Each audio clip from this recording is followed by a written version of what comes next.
I'm Betty Johnson, Assistant Dean for Faculty and Staff Diversity, Development, and Leadership at the Harvard T.H. Chan School of Public Health, where we are committed to solving serious health and social problems facing the world. Our success in addressing these issues has huge implications for the future. No factor is more important to this pursuit than outstanding leaders. Therefore, the goal of Voices in Leadership is to highlight the experiences of those confronting these major challenges and to better understand what effective leadership is and how it can effect change. We believe these lessons and insights should be shared widely, and thank you for joining us today. Good afternoon and welcome to Voices in Leadership, a series focusing on the nexus of science and leadership to create positive change in public health. I'm Eric Anderson, the Deputy Director of this program, and I have the privilege of introducing our distinguished guest today. Drew Faust grew up in the Shenandoah Valley in Virginia, and she said of her upbringing that I felt very much that I lived history because of the many historical sites near her home.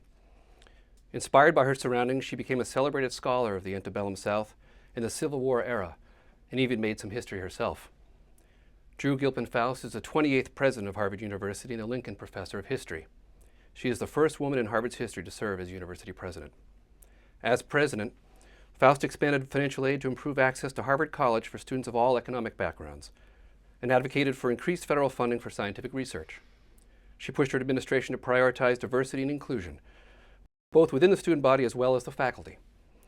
Faust broadened the university's international reach and raised the profile of the arts on campus, embraced sustainability, launched edX, the online learning partnership with MIT, and promoted collaboration across academic disciplines and administrative units as she guided the university through a period of significant financial strain.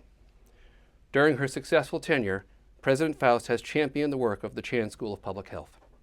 In 2010, she announced the elevation of global health to a university-wide priority. It is fitting that she returns to this studio today in her final weeks as president to discuss her leadership and support for public health.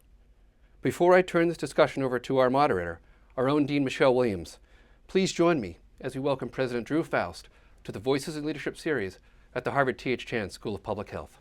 Thank you.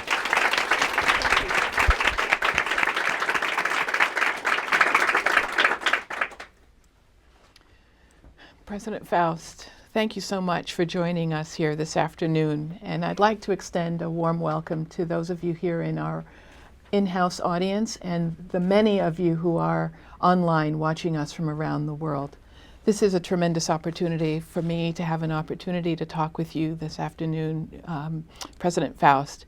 And I'd like to start by asking you to reflect a bit on your incredible tenure as president of Harvard as you prepare to pass the baton of leadership on to incoming President Larry Bacow.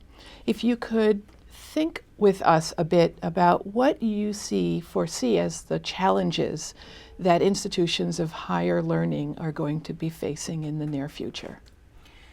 Thank you, Michelle. It's wonderful to be here and to be back here. And the school is such an important part of Harvard University, an important part of the world, and I congratulate you on all you and your colleagues are doing.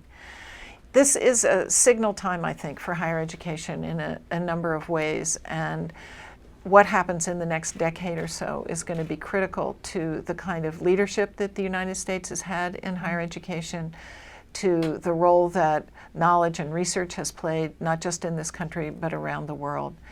I would say one of the foremost issues is the kind of critical stance so many people are taking towards higher education, doubting its efficacy, its purpose, seeing it as something that should be understood as a private rather than a public and shared good, challenging us about the cost of higher education, challenging us about the openness of our campuses to a variety of viewpoints. And so I see many ways in which we need to explain our value and our values more fully and to communicate better with the wider world. There are also things we need to do that respond to some of those criticisms in substantive ways.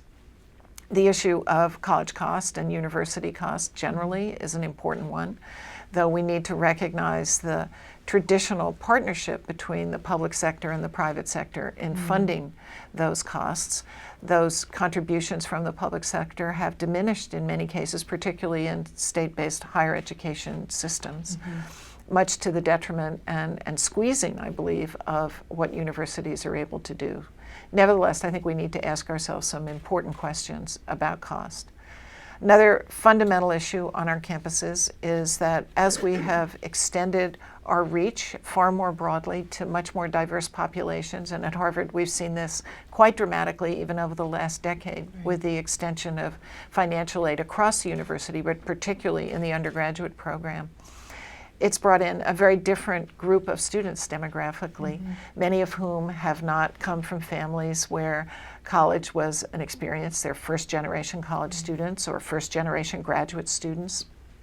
And their expectations may be different, their needs may be different, and we need to understand how to make all of those individuals feel that they're fully a part of our universities. We bring them into this community, we need to make sure that they can flourish and fully participate. So how do we build community out of such diverse people of diverse origins? I think this is a beautiful challenge because it enables us, in my view, to address an ideal that is something we are deeply committed to, but the challenge reminds us every day that it's something we're aspiring to, not necessarily something we have already reached. Another area in which higher education is challenged is in the future of research. We have just in the recent budget bill gotten a very nice reinforcement of the commitment of the federal government to research, but the administration's budget was not so generous. We have almost a 9% increase in this budget that was passed in funding for the National Institutes of Health. That's one wonderful set of parameters that we can see as an expression of support. But there were proposals from the administration and others to sharply reduce funding for research. At a moment when science can accomplish so much, at a moment when the kind of tools available for scientific research will enable us to move forward so much more rapidly on the issues of health and welfare and well-being that your school is committed to, not to have the resources available is such an upsetting reality for the talented individuals thinking about going into science. Are we going to keep them in the field? And for those who have devoted so much of their lives already to becoming the wonderful researchers that they are. So support for science and research going forward, I think, is another issue. There are lots and lots of others, but I think that's a rich array to begin with. Yeah, that is a very rich array to begin with. And what I'd like to try to do now is to focus on public health, schools of public health. At 2014, September, you famously declared that we were in a public health moment. And I wanted to ask, how do you foresee schools of public health leveraging that moment going forward? Are there areas of opportunities that we should be rising to the occasion to address in the near future? Well, I have had a kind of romance with the School of Public Health since I became president and had the privilege of getting to know it better, because it seemed to me it represented so many of the opportunities and ideals that were at the heart of where universities should be going. One was the interdisciplinary nature of public health, that it draws on so many different kinds of knowledge at a time when that is increasingly the direction of so many other fields as well. Secondly, that it has such an extensive reach. It has a global impetus because we are all joined. A political boundary does not protect us from epidemic disease or bad air or any of the other kinds of health challenges that we share as a worldwide community. And it seemed to me the commitment of the school to that set of principles was essential as well. And then what I've been struck by is I've seen so many students across the university develop an interest in the field of public health. This is very vivid among our undergraduates, and their enthusiasm has led to the establishment of a minor, a secondary field in global health, which is one of the biggest in the college. People today, young people today, want to have an impact. And if you're going to be a physician, you certainly have an impact. but it tends to be on one patient or two patients or Right. three patients or a dozen patients. And public health offers an opportunity to have an impact on a whole population. That's very attractive to our world-changing students who are committed to having the kind of impact that is so ambitious and so aspirational. So I think that makes it a public health moment as well. What can you do, you ask? Well, one of the things that I've been thinking a lot about, and it's something we've talked about a little bit, Michelle, in our dean's meetings, is as we consider the worldwide impact of public health, and we consider the ways in which we all are being so criticized within the United States in terms of higher education and its accomplishments, I'm eager to see more communication and maybe more action as well on public health issues domestically. The opioid crisis obviously is one you're very involved in. I think you have a huge role to play in this, and one on an issue that is so at the heart of what people are thinking about right now. If the impact of public health on that crisis can be understood, public health is going to be the hero of the moment for everybody. But there are a lot of other issues like that, I think, across the country, our country, that are ripe for understanding by public health and communication by public health experts to a wider population about what can be done. Yeah, these are big challenges, and opioid really a top challenge that requires partnership, and that requires really working across a number of different disciplines. And public health is the place, that big tent that can bring together the disciplines to really tackle these problems. Drew, I wanted to change directions for a minute and come back to part of your response to my first question. And it relates to the Presidential Task Force on Inclusion and Belonging. This I understand, and I appreciate having been a part of the community that you brought together to really take on this challenge.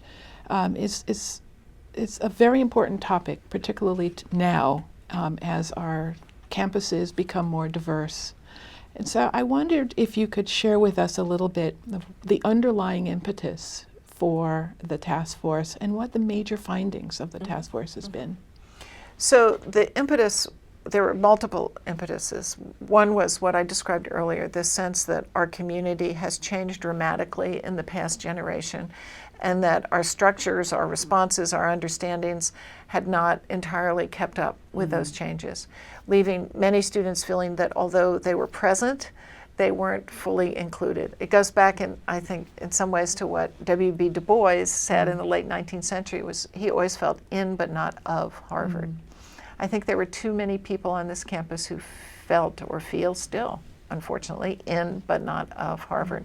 So that was the set of questions. Beyond creating a demographically diverse population and making sure that you have representation from a wide range of communities, how do you make those communities integral to the experience of the university? So that was the first impetus.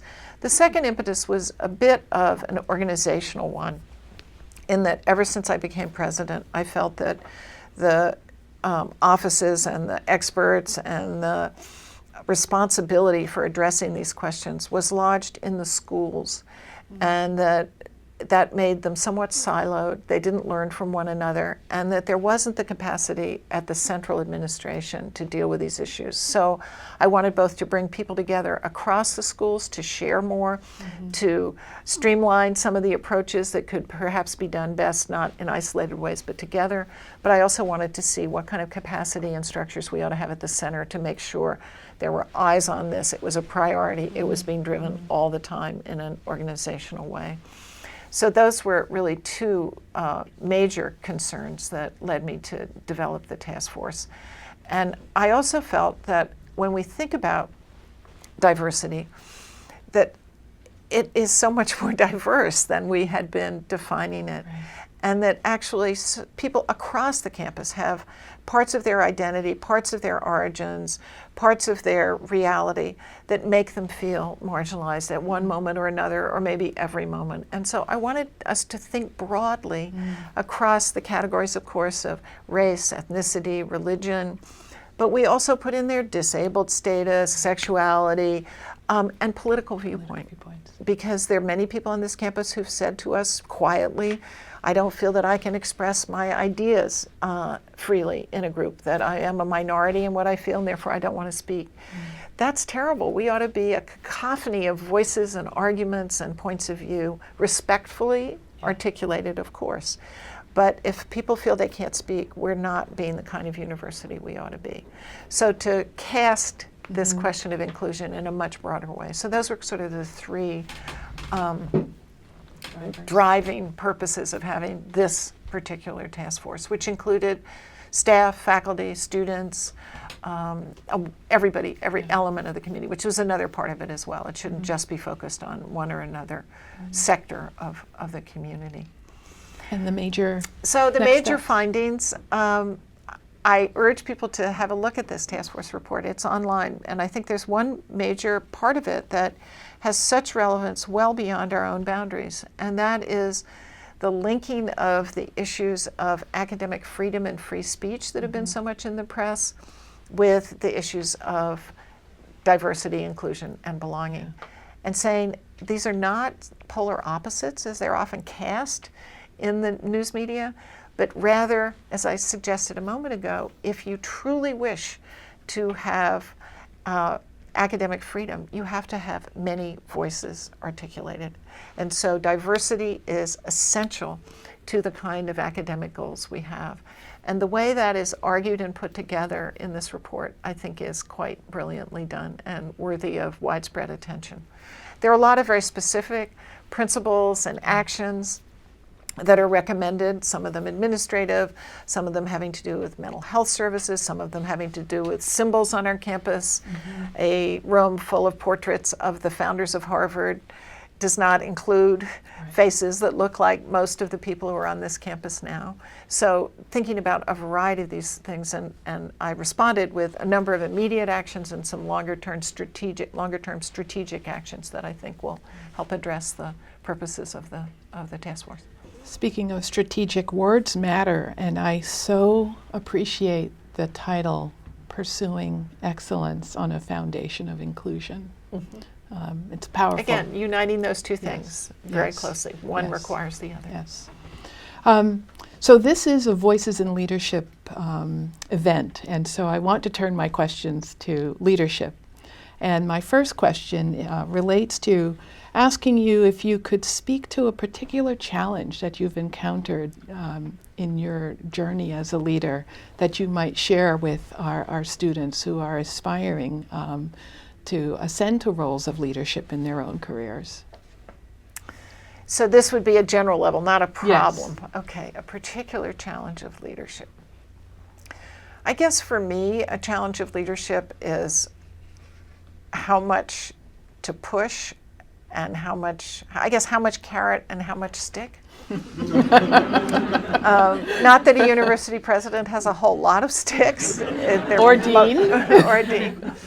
And sometimes not a lot of carrots either.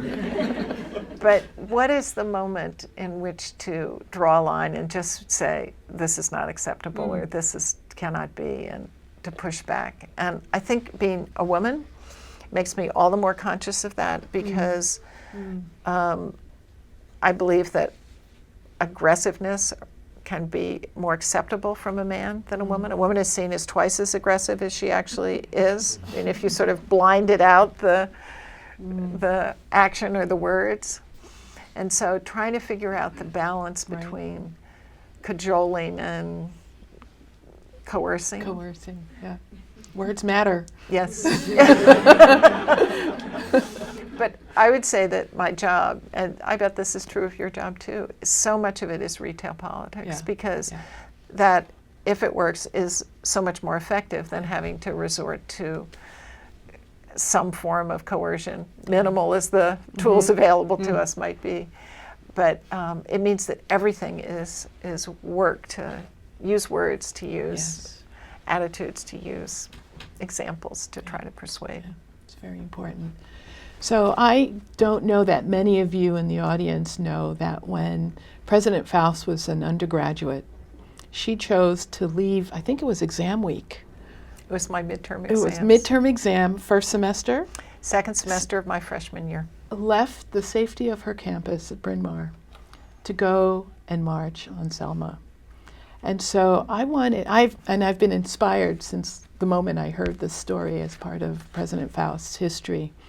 So I get an opportunity to ask you if you could share with us how that fateful decision that you made as a freshman at college, that experience and the decision and the experience that follows helped to shape your career, your leadership trajectory as you matured into the role of becoming a professor, dean, and the 28th president of Harvard University.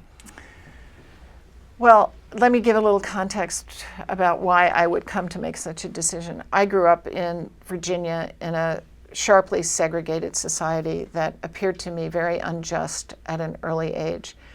I've puzzled about why I was so swept up in that notion of injustice, because it was not something that my parents were particularly concerned about. They accepted the mores of the community in which we lived. And I think the reason for it, now that I've spent some time thinking about it, is that I was the only girl in a family of 4 children. I had 3 brothers. And as I was growing up, I kept being told they could do things I couldn't do. And it just infuriated me. And I think that made me sympathetic to a much broader social situation in which I'd come to realize that some people got to do some things and other people didn't. And in the aftermath of Brown v. Board, when there was a lot of stuff on the news about segregated schools, I suddenly realized my school was segregated. And I thought that was just the way it never occurred to me that black people were not permitted in my school. This is, I'm 9 years old, 7 years old, 8 years old. Awareness. And that was shocking to me. And so I wrote a letter to President Eisenhower out of the blue, never telling my parents, saying he had to support integration. I later found this letter in the National Archives. Oh my gosh. I mean, it's actually in the Eisenhower Library, archived in the Eisenhower Library part of it. When I was here at Harvard, I found it in like 2003. It was amazing to see. But I'd had this kind of concern about civil rights issues from an early age. And the summer before Selma, the summer of 1964, I spent with a Quaker group in the South, and we were in Birmingham and Orangeburg and a number of sites where civil rights activities had taken place or were taking place. And so the civil rights activism was a real face to me. You know, the people who had lived on Dynamite Hill and had been bombed in Birmingham, or the 9-year-old in the family I stayed with in Orangeburg who'd been in jail at age 9. So it had a tangible reality for me. And in the spring of my freshman year, when I started watching what was going on, and the Bloody Sunday took place, and our about-to-be commencement speaker, John Lewis, had his head bashed in, I just couldn't stand it. I thought, if people don't stand up, what becomes of all of us? And so it was almost as if I had no choice. You know, to be the person I thought I was, I had to get up and do that. It's a symptom of youth, I think, to feel, often anyway, to feel that passionately about something, that there is no choice.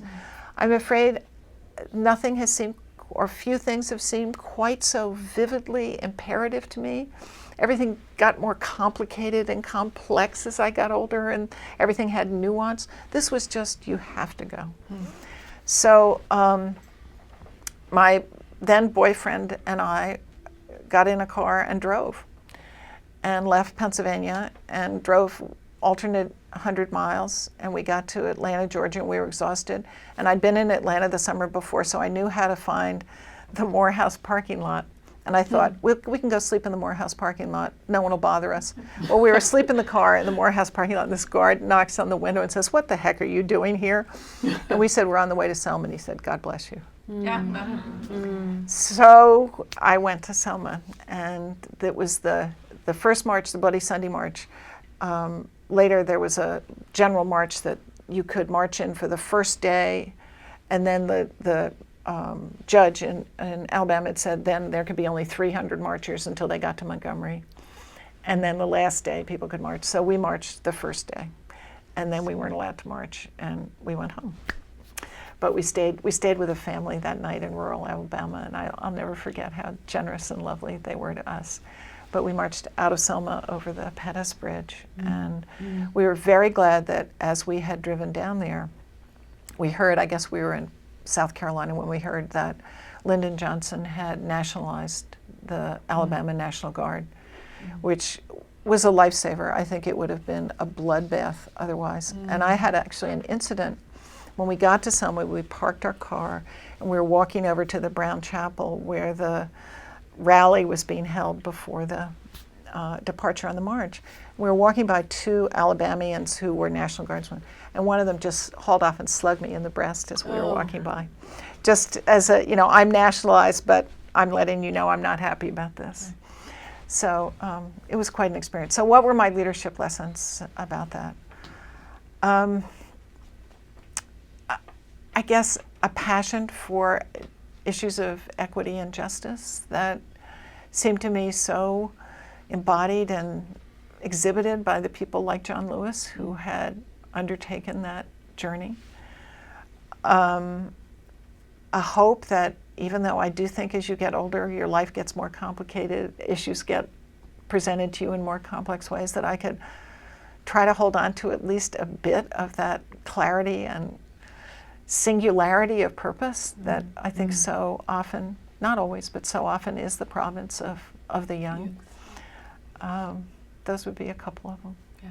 Thank you so much for sharing that context. And the clarity of purpose is something I think we're witnessing with the young kids in Parkland. Yep. As you Yes. share with us your experience and that clarity of purpose and that unshading, the unvarnished truth. Yep. I think I see that in the young people in Parkland, Florida. Thank you And for also, that. I think it's, when you're that age, you have a sense, and I was, I guess, exactly their age, I was 17. You have a sense that you're being given a world that isn't the world you want to be given. Right. And you want to change that. Yeah, and you you can know do you're going to something. own this world, and you want to own a different world from the one that's being handed to you. Yeah. And that's an important part of it, too. Yeah. President Faust, we are approaching the end of this session, and I can't help but ask, what's next? Well, as of July 1st, I'm no longer president of Harvard, and what I would like to do, I have a sabbatical, and I'd like to see if I can be a historian again. I've felt a loss a little bit of a chance to dig into a subject and try to write about it in a way that illuminates the past, but also illuminates the present. And I wonder if I still have the capacity to do that. My field has changed a lot. The tools to do research have changed a lot. I've changed a lot. You can go but back to school. I'll see. I'll see how that goes. I'll see how that goes. Yeah, that's fantastic. All of the tools for doing the research. I'm like Rip Van Winkle. I had a session with a research librarian last week. It was miraculous. You don't have to leave your desk. No. Yeah. Well, we have been so fortunate to have you as our 28th president, to have you support the work that we do here at the school by helping us recognize and celebrate the public health moment that just continues. And so I can't thank you enough for being here with us this afternoon, but also for your incredible leadership of Harvard. Well, So thank you. Michelle. Let's make it a public health century at least. I love that. Good. That's on record. I like that a lot. So this has been a terrific session, and I would like to thank President Faust for sharing her time with us. I also would like to thank you here in the audience, both in the audience in the studio here and those of you online. I'd like to also encourage you to please join us next when we have our Voices in Leadership event on Wednesday, June 6th, and we will be hosting President of the Cleveland Clinic, Dr. Tom Mahalovic. And so, again, please join me in thanking President Faust.